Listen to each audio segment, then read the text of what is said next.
Welcome back to my channel Mallika's lifestyle. আশা করি আপনারা সবাই ভালো আছেন, আমিও ভালো আছি।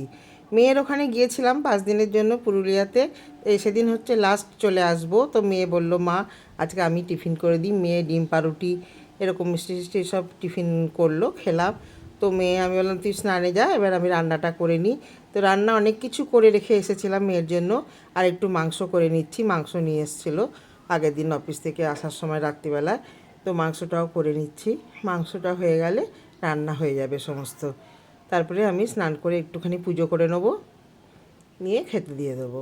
হাজব্যান্ডেরও স্নান হয়ে গেছে, ও একটু কাজ নিয়ে বসেছে, অফিসেরই কাজ। নতুনই ঘর শিফট করেছে, মোটামুটি গোছানো হয়েছে, খুব একটা ভালো গোছানো হয়নি। এই যে দেখতে পাচ্ছেন হাজব্যান্ড কাজ করছে। আর তারই মাঝে এলো একটা মেয়ের পার্সেল।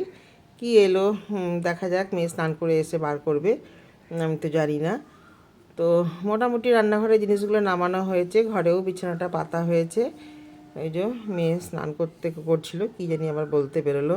এই চেয়ার টেবিলটা মেয়েকে কিনে দিলাম, কেন ভাড়া ঘরে তো, ওই জন্য হালকাই কিনে দিলাম সুপ্রিমে, যাতে ও ক্যারি করতে পারে। তারপরে আমরা খাওয়া দাওয়া করে সন্ধ্যেবেলায় আমাদের ট্রেন হচ্ছে 9:15-তে। তো আমরা রাত্রি 8:30টার সময় খাওয়া দাওয়া করি, একেবারে বেরালাম। এই যে স্টেশনে এসে গেছি, ট্রেন ঢুকেও গেছে, চক্রধরপুর এক্সপ্রেস। পুরুলিয়া থেকে উঠবো, একদম হাওড়াতে গিয়ে নামবো। এই যে ট্রেনে উঠে গেছি, খাওয়া দাওয়া তো করেই এসেছি। ট্রেনে উঠে জল ঠল খেয়ে একটু বাথরুম করেই হাজব্যান্ড এই যে চাদর ফাদর পেতে দিল, শুয়ে পড়লাম। মেয়েকে ফোনে জানিয়ে দিলাম যে আমাদের ট্রেন ছেড়ে দিয়েছে। তো বেশ যেহেতু এসেছিলো ঠান্ডায় বেশ ভালোই ঘুম হয়েছিল, একদম এক ঘুমে সকালবেলা একদম 5:30টার আগেই হাওড়ায় নামিয়ে দিয়েছে। আমরা নেমেই সঙ্গে সঙ্গে ট্যাক্সি পেয়ে গেছি, ট্যাক্সি করে শিয়ালদা চলে আসলাম। তো সকালবেলায় তখনও ভালো করে আলো ফোটেনি, সুন্দর ট্যাক্সিতে ঠান্ডা হাওয়া খেতে খেতে আসলাম। খুব জার্নিটা খুব ভালোই হয়েছিল, গরম লাগেনি। তারপর আমরা খুব তাড়াতাড়ি শিয়ালদা পৌঁছে গেলাম।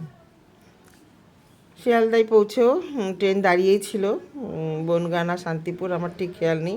এই যে ট্রেনে উঠে পড়েছি, বাড়িও পৌঁছে গেছি। সকালবেলা ঘরে এসে আগে চা ফ্রেশ হয়ে চা খেয়ে হাজবেন্ড চলে গেল বাজারে, ও অল্প বাজার করে নিয়ে আসলো, আজকে আর অফিস যাওয়া হবে না। তারপর আমি সব ধীরে সুস্থে ঘরে আমরা 6:30টার মধ্যে, ভোর 6:30টায় পৌঁছে গেছি।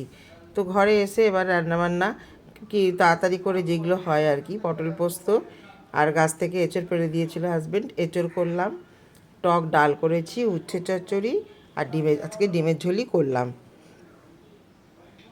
কারণ মাছ ফাছ ধুতে এখন সময় লাগবে, বাজার থেকে নিয়ে এসছে, ওই জন্য ডিমই করে দিলাম।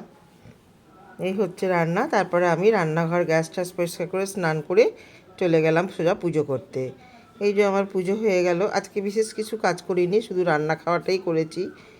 তারপরে আর দেখানো হয়নি। এটা হচ্ছে রাত্রে একটুখানি ফ্রাইড রাইস আর একটু চিলি সয়াবিন করলাম। ভিডিওটি ভালো লাগলে অবশ্যই like, comment, subscribe and share করে দেবেন।